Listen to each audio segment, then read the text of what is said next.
My cousin was just like on the hardwood floor, like the Exorcist, like.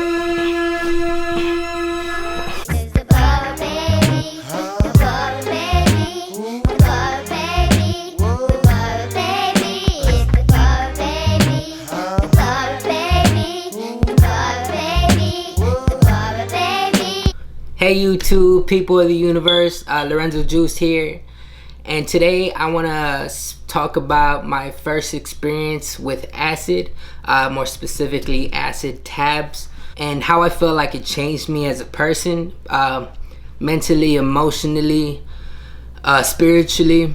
So like in total, I probably took acid about 15 times in my life, and majority of those times were in my adolescent years between the ages of 16 through 18. So high school years was definitely the time I went through my experimentation phase, which was probably not the most frugal and careful approach because your brain is still developing extensively around those times, and it can definitely cause some inconsistencies in your behavior. If you're around that age, and if you want to attempt acid and experiment with it, I would suggest you only take it one time and don't overdo it, because it's not worth it. You know, either do that or don't do it at all, because from my experience, it's definitely not worth it. I got kicked out of high school for not being in the right state of mind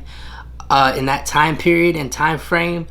More on that in another video, but yeah, I mean, it's not worth it. Well, anyways, I just wanted to establish that warning for you viewers out there who do want to try something and is not fully aware of the capabilities a drug like this can have and how it can actually affect your life. I wanted to issue that warning before I got into any weird shit.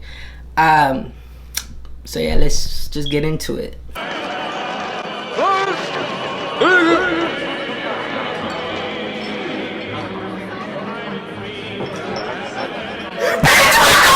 I remember the first time I did acid. I got it from a homegirl who somehow always knew where to get the best shit from. And I remember it was wrapped up in this tinfoil. And within that tinfoil, there's 2 tabs of acid. There's 2 tabs of acid in that tinfoil, all in the colors of the flag. I don't know if I have the picture, but if I do, here it is. I had 2, both for me and my cousin, who at the time really was in tune with Chance the Rapper's acid rap. This was back in like late 2013. So Chance the Rapper's acid rap was definitely influential, and actually the reason why we did acid in the first place, to be honest. We did this at nighttime around 11:30, and it was pretty dope because we kind of set the mood and everything like that. We had Chance the Rapper on acid rap, obviously, and he had this black light in his room and these black lit posters that were on the walls, just all around the walls. So we kind of tried to just set the mood, set the vibes right. So we took the tabs, snapped a few photos. If I still have them, here they go. And I do believe the time was 11:30 at night, because I do remember like looking at the clock around 12-ish, 12:08, something around there. Then I remember in that exact moment, it hit me. I remember the exact song that was on actually was Chance the Rapper's Lost. And at that point, it didn't even sound like a song anymore. It sounded more like it was one with the world. And I know that's just weird to say, but that's exactly how it felt. Like you can actually hear it. I don't know how to explain it. Like, you don't think about these things when you're sober or when your mind isn't in that stage. But in that moment, you can you knew where the sound was coming from. You heard the static in a sense. You kind of knew it was in a box or something. It was very weird. I asked my cousin if he felt it, and he said he did. So we decided to attempt these experiments to see how different we would react to them, opposed to us being sober. And I do recall me reading a passage on my phone, a paragraph or some lyrics. I don't exactly remember what it was, but I know I read that shit in fucking 10 seconds. I don't know what it was, but I read that shit so fast. Like, the words just came to me, and just instantly I saw the word, I would just say it. Instantly I saw the word, I would just say it. I don't know if I'm gonna So at some point we did get a paper out. We did start drawing, and it definitely did enhance my artistic abilities, but it definitely brought out a side of my cousin that I wasn't aware of at that time. My cousin was just like on the hardwood floor, like the Exorcist, like pressing his pen against that paper, and just like you could hear the scratches on the surface of that paper just going. So at this point I was like, oh, what you doing over there, bro? He showed me what he was drawing, and it was like this demonic face, and his response to that was just like, I don't know what it is, bro, something just took over me. At that point I was like, you know, I ain't trying to deal with this right now, bro. Take it down a notch, please. Like, you know, I was actually scared out my ass at this point, you know.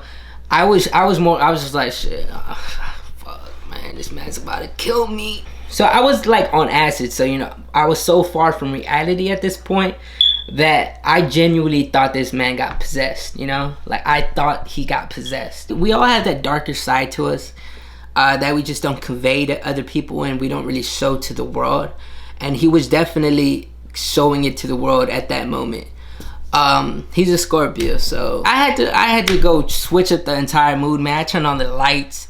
I wasn't trying to deal with Ted Bundy in that moment. So at that point I was like, hey bro, let's just go to the kitchen, let's go find some food. I'm getting kind of hungry. Please don't kill me. So at that point we definitely were not acting normal. We had no boundaries. We were more in the animalistic state of mind. I know that for a fact. Don't touch it, man! Don't touch it! But luckily it was only us that night, so we really didn't have to worry too much. It was us and our cousin, or his brother, who was on the phone with his girl, who was supposed to be watching us, but instead, you know, he didn't, right? Oh, what you doing over there, bro? I think we just decided to eat Hot Pockets at some point. But damn, like, the acid really brought out the chemicals of the food and the dullness of the food and the unhealthy ingredients in that food, and you can actually feel it being digested in your system. Kind of like the opposite of drinking, where you can just like eat anything. At least I can. Acid really brings out the shit that you eat. And you know, while I was eating, I was just thinking of all this. You know, I was thinking of the food being digested down my system, and why have I never felt this feeling before? And then it put me into more thoughts, like, all we're here to do on this earth is to eat, survive, and die, which is a very morbid thought to have on acid.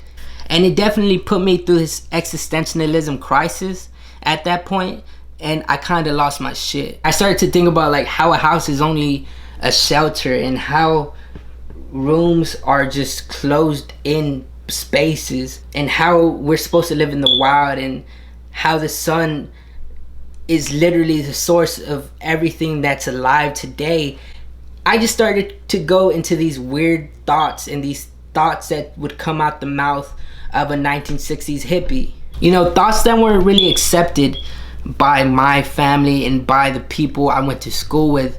So being 16 and being in this thought process, it was very, very uncomfortable for me, and I wasn't used to these thoughts in my head.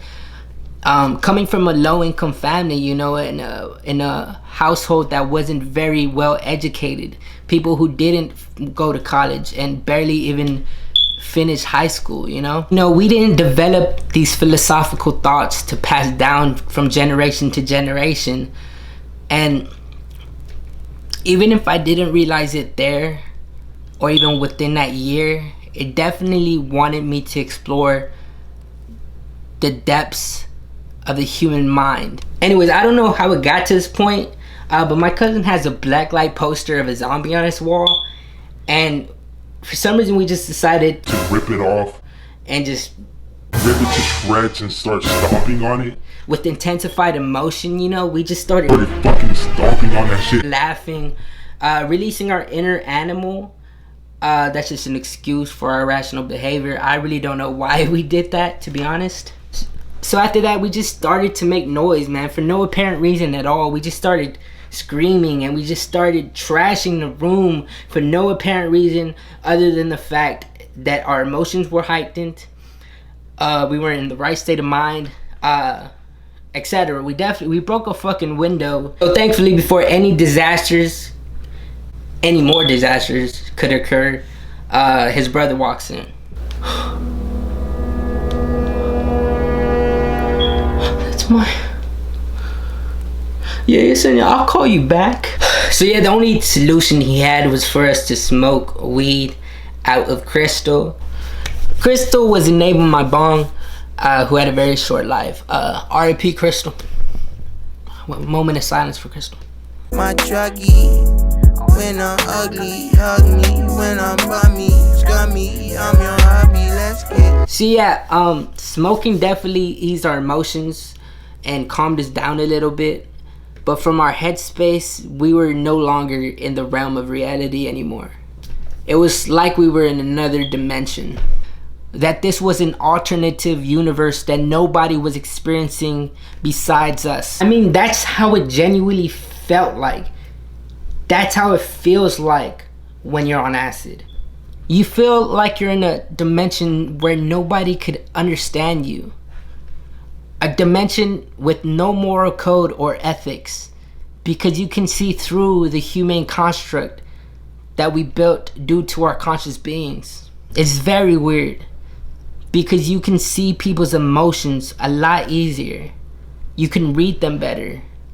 The layout of their human tendencies and subconscious nature by just merely observing them. You can see a label on a cereal box, or a shoe box, or even a television, or even this camera. And you can see the corporations creating this artificial existence for our everyday lives. But it's something we don't see because we already adjusted it as the norm. But you see, this thought process I'm talking about right now won't be accepted by the everyday individual because it's not normal. They're ignorant to it, and not ignorant in a negative way, but more of like how a child is ignorant.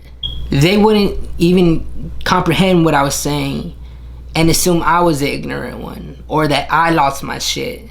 But you know, everything is written there for all of us. You just have to dissect the artificial world and excavate it into its purest form. It's like, also, you don't even need drugs to do this. We are capable of attaining this thought process without drugs. Yeah, to end this, me and my cousin smoked weed and watched the sunrise as it came up, which was one of the most beautiful and compelling experiences that I've had in this lifetime, if I could be honest with you. But anyways, yeah, that was my first experience on acid. Thanks for watching, YouTube. Have a good day. Peace out. So dance for daddy like Gator. Ain't no partners on this trip. And lose yourself in my room and find yourself in my grip. I'm saying, my druggie, when I'm ugly, hug me. When I'm bummy, scummy, I'm your hobby. Let's get lost.